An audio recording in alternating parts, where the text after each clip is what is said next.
ኢየሩሳሌምና የሶስተኛው ቤተ መቅደስ ግንባታ ዝግጅት በዓለማችን ላይ ካሉ እጅግ አነጋጋሪና ውስብስብ የፖለቲካና መንፈሳዊ ጉዳዮች መካከል በኢየሩሳሌም የሶስተኛው ቤተ መቅደስ ግንባታ ቀዳሚው ነው።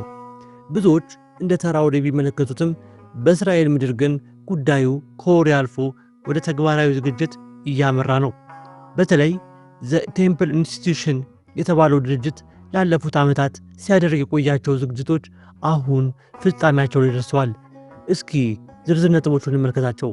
የቤተ መቅደሱ ዕቃዎች በዝግጅት ሲታይ ዘ ቴምፕል ኢንስቲትዩሽን የቤተ መቅደሱ ተቋም ላለፉት 30 ዓመታት በላይ በመጽሐፍ መልክና በሃይማኖት ድርሳናት በተለይም በሚንሻ በመመሪያ መሰረት እያንዳንዱን ንዋያተ ቅዱሳት በጥንቃቄ ሲያዘጋጅ ቆይቷል። ከእነዚህ ዕቃዎች ለሥነ ሥርዓት ብቻ ሳይሆን ለቀጥታ አገልግሎት እንዲውሉ ተደርገው የተሰሩ ናቸው። ዋና ዋናዎቹ ዝርዝሮች የሚከተሉት ናቸው።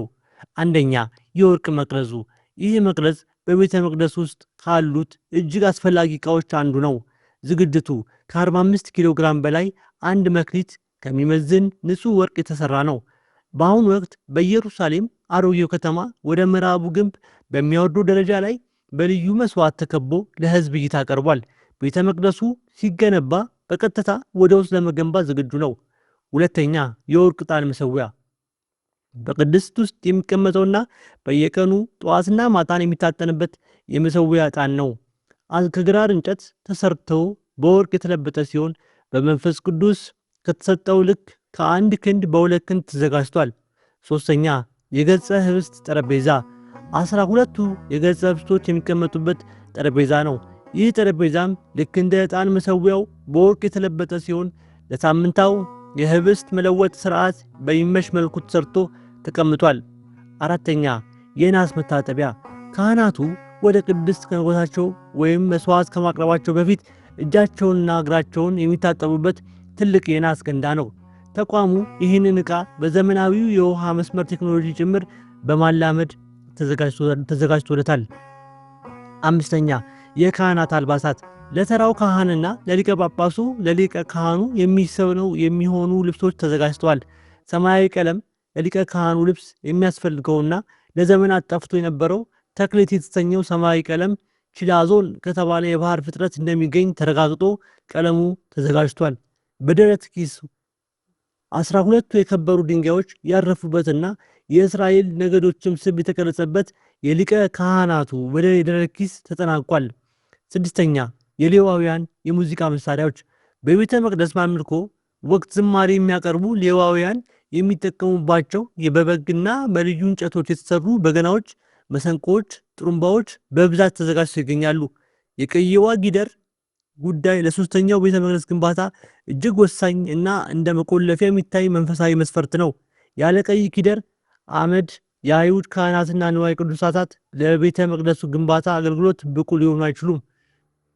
የዚህ ጉዳይ ዝርዝር ነጥቦችን እንመልከታቸው። መጽሐፍ ቅዱሳዊና መሰረቱ። ኦሪት ዘኍልቍ 19 በኦሪት ሕግ መሰረት አንድ ሰው በሬሳ በመንካቱ ወይም በሌላ ምክንያት የረከሰ ከሆነ ሊነጻ የሚችለው በታረደችዋ ቀይ ጊደር አመድ በተበጠበጠ ውሃ ነው ሲረጭ ብቻ ነው። ጊደሯ ፈጽሞ ቀይ መሆን አለባት። አንዲትም ሌላ ቀለም ጥቁር ወይም ነጭ ሊኖርባት አይገባም።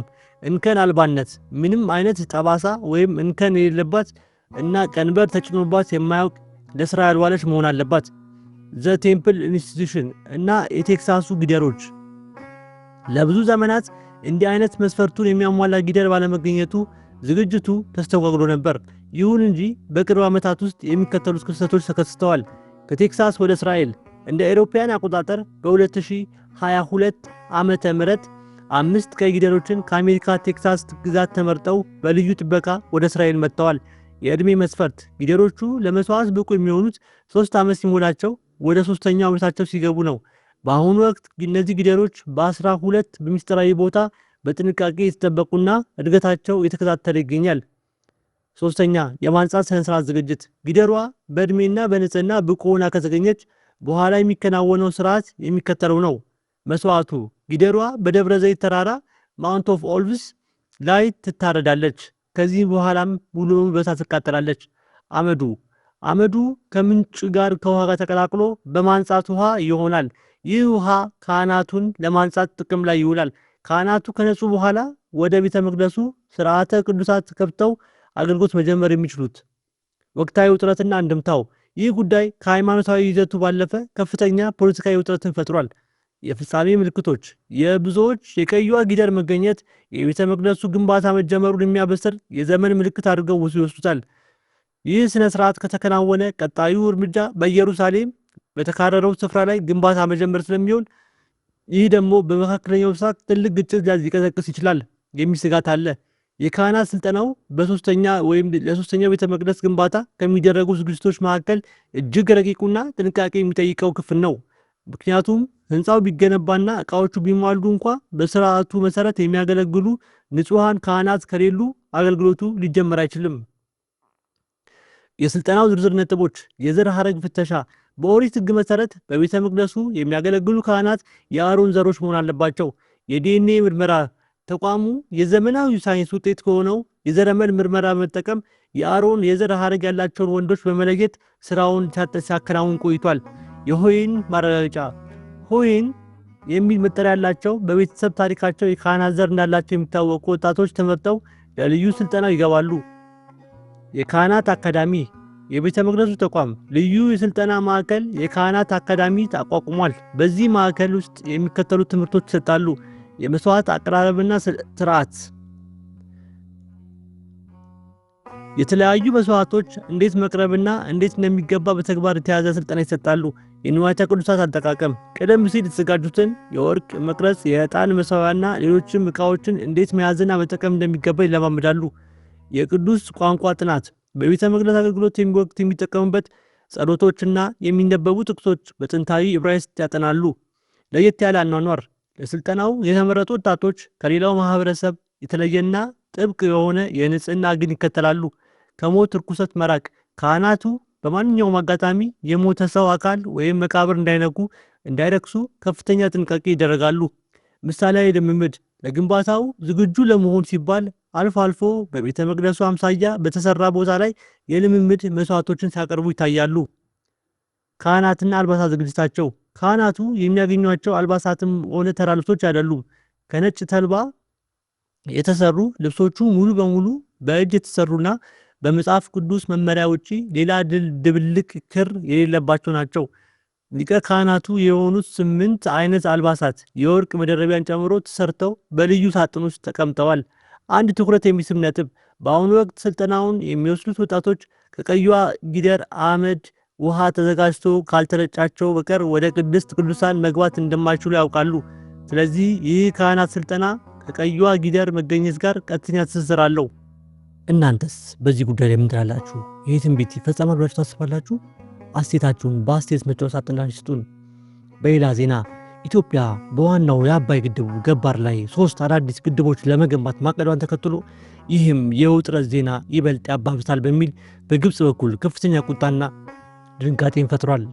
ኢትዮጵያ መንግስት ከ4 እስከ 7 ዓመታት ውስጥ ባለው ጊዜ ውስጥ በአንድ ጊዜ ተገንብተው ይጠናቀቃሉ ላላቸው እነዚህ ግድቦች በግንባታ ወቅት ላይ የተረጋገጠ ልምድ ያላቸውን ዓለም አቀፍ ኩባንያዎች የጨረታ ሰነዳቸውን እንዲያቀርቡ ጥሪ አድርጓል። እያንዳንዳቸው ከ3.5 ቢሊዮን ብር ዶላር ጀምሮ የሚጠይቁና በአጠቃላይ 5700 ሜጋዋት ኤሌክትሪክ የማመንጨት አቅም እንዳላቸው የተነገረላቸው እነዚህ 3 ግድቦች የሀገሪቱን የኃይል አቅርቦት ከ20 እስከ 25 በመቶ በማሳደግ የኢንዱስትሪው እና የግብርናው ምርታማነትን ከፍ ለማድረግ ያለሙ ናቸው።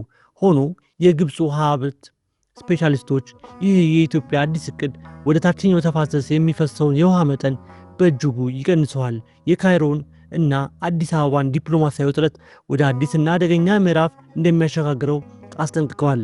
በካይሮ ዩኒቨርሲቲ የውሃ ሀብት ዩኒቨርሲቲ ፕሮፌሰር የሆኑት አባስ ሻኪር እንዳስረዱት አዳዲሶቹ ግድቦችና የኢትዮጵያ የውሃ የማጠራቀም አቅም በከፍተኛ ሁኔታ የሚያሳድጉ በመሆናቸው ሀገሪቱ በአባይ ውሃ ላይ ፍሰት ያላትን ሀብት በሙሉ ያጠናክረዋል።